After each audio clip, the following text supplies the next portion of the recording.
शुक्राचार्य जी ने क्या कहा राजा बलि से?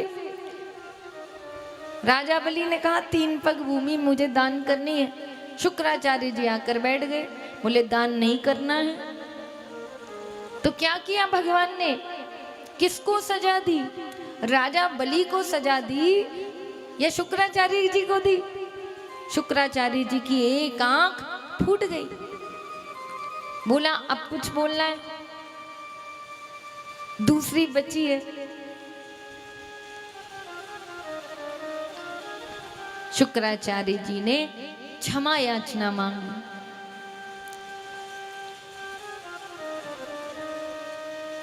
इसलिए क्यों शुक्राचार्य जी की वाणी का भी त्याग किया राजा बलि ने, जबकि गुरु थे। क्यों? क्योंकि 3 पग भूमि का वादा कर चुके थे। अगर संकल्प से हटते तो उन्हें नरक का वास मिलता।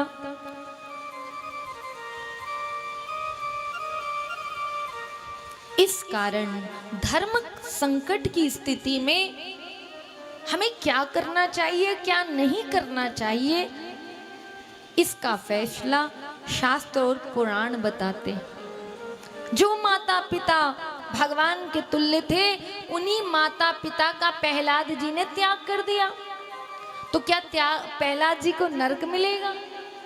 बोलिए ना। प्रहलाद जी ने हिरण्यकश्यपु का त्याग कर दिया, तो क्या प्रहलाद जी को नरक मिलेगा? नहीं। जो भगवत कार्यों से हमें दूर करें, जो हमें सेवा से दूर करें, जो भक्ति से दूर करें, जो संत सेवा में बाधक बने, वो कभी पूजनीय नहीं हो सकता, कभी वंदनीय नहीं हो सकता, वो कभी हमारा हितैषी नहीं हो सकता।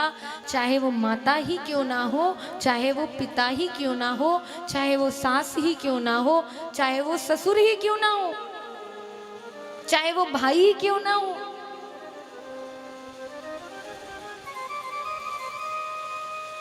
कुछ लोग सब कुछ करके भी गुड़ गोबर कर लेते।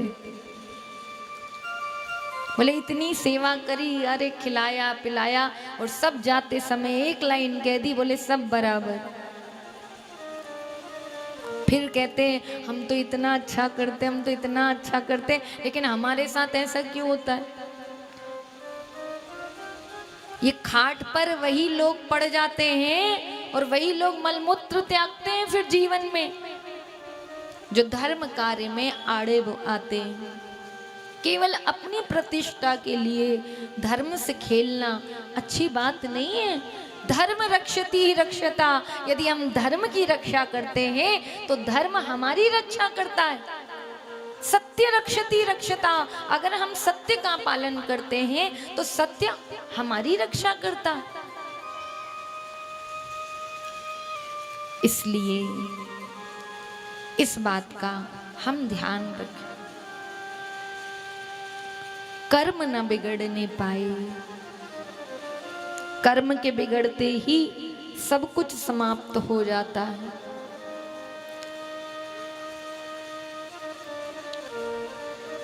कल आपने और हमने श्रवण किया कि किस प्रकार सुखदेव जी महाराज ने परीक्षित जी को गोवर्धन महाराज की कथा सुनाई, गिरिराज धरण की कथा सुनाई। और गिरिराज जी की पावन महिमा सुनकर राजा परीक्षित आनंदित हो गए। इंद्र ने कोप दिखाया। कल हमने श्रवण किया कि हर वर्ष ब्रजवासी इंद्र की पूजा करते थे, और इंद्र की पूजा जब नहीं करी और गिरिराज जी की पूजा कर ली तो इंद्र अपने अहंकार में चूर हो गए। और अहंकार में जब चूर हो गया, और हमारे ठाकुर जी भी हमारे बीच में आ रहे हैं, ठाकुर जी का सुंदर विग्रह, एक बार जोरदार ताली। तो हमारे प्रभु श्री गोवर्धन नाथ की पूजा ब्रजवासियों ने करी और इंद्र की नहीं मानी, तो इंद्र कुपित हो गया। अपने अहंकार से उसने 7 दिनों तक 7 रात्रि तक अपनी संपूर्ण शक्ति का प्रदर्शन किया और संपूर्ण शक्ति लगाकर भी ब्रजवासियों का बाल भी बांका नहीं कर पाया, क्योंकि अहंकार ठाकुर जी का भोजन है। भगवान सब कुछ देख सकते हैं लेकिन अहंकार नहीं देख सकते। अहंकार में 3 गए, धन वैभव और वंश, ना मानो तो देख लो रावण दुर्योधन कंस। कंस समाप्त हो गया, रावण का सारा कुल सारा वंश समाप्त हो गया, कौरवों का सारा वंश समाप्त हो गया इसी अहंकार के चक्कर में। भगवान ने यहाँ इंद्र का मान भंग किया, भगवान ने यहाँ इंद्र के अहंकार को तोड़ा। और अहंकार को कैसे तोड़ा? बोले 7 दिन 7 रात्रि अपनी संपूर्ण शक्ति लगाने के बावजूद भी ब्रजवासी आनंद से झूम रहे थे। और जब 7 दिन अपनी शक्ति लगाकर इंद्र हार गया तो भगवान के चरणों में क्षमा मांगने आया कि हे प्रभु अब हमें क्षमा कर दीजिए, अब हमसे गलती हो गई। भगवान ने बोला गलती मुझसे मत मांग, क्षमाई मुझसे मत मांग, तूने जिसका अपराध किया है जाकर उसी से क्षमा मांग।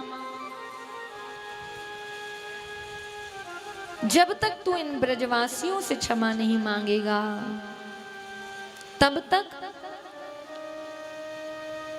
तक मैं तुझे क्षमा नहीं कर सकता। इंद्र आया, इंद्र ने क्षमा याचना मांगी और भगवान ने, ब्रजवासियों ने इंद्र को क्षमा किया। और ब्रजवासियों ने जब इंद्र को मना किया, इंद्र को क्षमा किया, तो इंद्र ने अपने हाथों से ठाकुर जी का अभिषेक किया। और जो अभिषेक इंद्र आदि सभी देवताओं ने भगवान का किया, आज भी श्री गोवर्धन जी की जो लोग परिक्रमा में जाते हैं तो गोविंद कुंड नाम का एक कुंड पड़ता है। गोविंद कुंड कुंडों का राजा है और गोविंद कुंड में कोई जल ऐसा नहीं है कि किसी सरोवर से लाया हुआ, किसी तीर्थ से लाया हुआ जल डाला हो। गोविंद कुंड वो स्थान है, गोविंद कुंड का जल वो जल है जहाँ ठाकुर जी का अभिषेक इंद्र आदि देवताओं ने किया। दूध से, दही से, पंचामृत से भगवान को स्नान कराया और अपनी गलती की क्षमा ही मांगी। आज भी कहते हैं ना, जिन लोगों की अकाल मृत्यु हो जाती है, अचानक कोई दुर्घटना घट गई, बोले ऐसा तो लग नहीं रहा था कि इनकी कोई अकाल मृत्यु होना चाहिए, ऐसा तो लग नहीं रहा था कि अकस्मात ऐसा हो गया। तो अगर इन अकाल मृत्यु से बचना चाहते हो, ये प्राकृतिक आपदाओं से बचना चाहते हो, तो कहा अकाल मृत्यु हरणम सर्वव्याधि विनाशिनम विष्णु पादोदकं पित्वा पुनर्जन्म न विद्यते। अकाल मृत्यु हरणम सर्वव्याधि विनाशनम विष्णु पादोदकं पित्वा पुनर्जन्म न विद्यते। ऐसे व्यक्ति को नित्य ठाकुर जी के चरणामृत का पान करना चाहिए। आप कहेंगे चरणामृत कहाँ से आएगा? घर में जो ठाकुर जी हैं जिनका आप स्नान कराते हैं, स्नान करने के बाद उस चरणामृत का पान करना चाहिए, उसे ग्रहण करना चाहिए। कोई कहे हमारे घर में तो रोज पूजा नहीं होती, तो भैया गंगा जल है, ये भी भगवान का चरणामृत ही है। श्री यमुना जी का जल है, ये भी चरणामृत ही है। गंगा, यमुना, सरस्वती, गोदावरी, मंदाकिनी, शिप्रा, अलकनंदा, ये सब क्या है? ये भगवान के चरणामृत के ही तुल्य है। साल में एक बार जब अपने गुरुदेव का पूजन करें, गुरुदेव के चरणों को जब धुलावे, तो वो चरणामृत का पान करें। बोले इससे क्या होता है? बोले इससे बुद्धि पवित्र होती।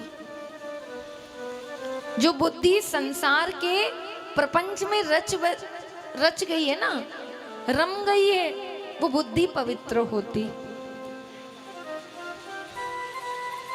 इसलिए हम अपने कर्म को सुधारें। कई बार लोग कितने अच्छे अच्छे आयोजन करते हैं, कितनी मेहनत करते हैं, कितना सब कुछ करते हैं, लेकिन कोई लाभ नहीं मिलता। कारण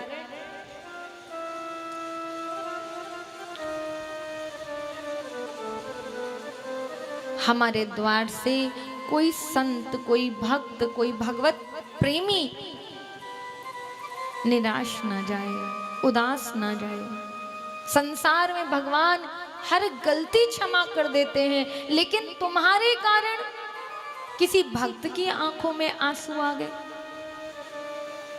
समझो तुम नष्ट हो जाओगे। ये लोग तो क्या, परलोक बिगड़ जाएगा। इसलिए हम क्या कह रहे हैं, हम क्या बोल रहे हैं, हमें अपनी वाणी पे संयम है या नहीं, इसका हम ध्यान रखें। संत का क्षण और अन्य का कण कभी बर्बाद नहीं करना चाहिए।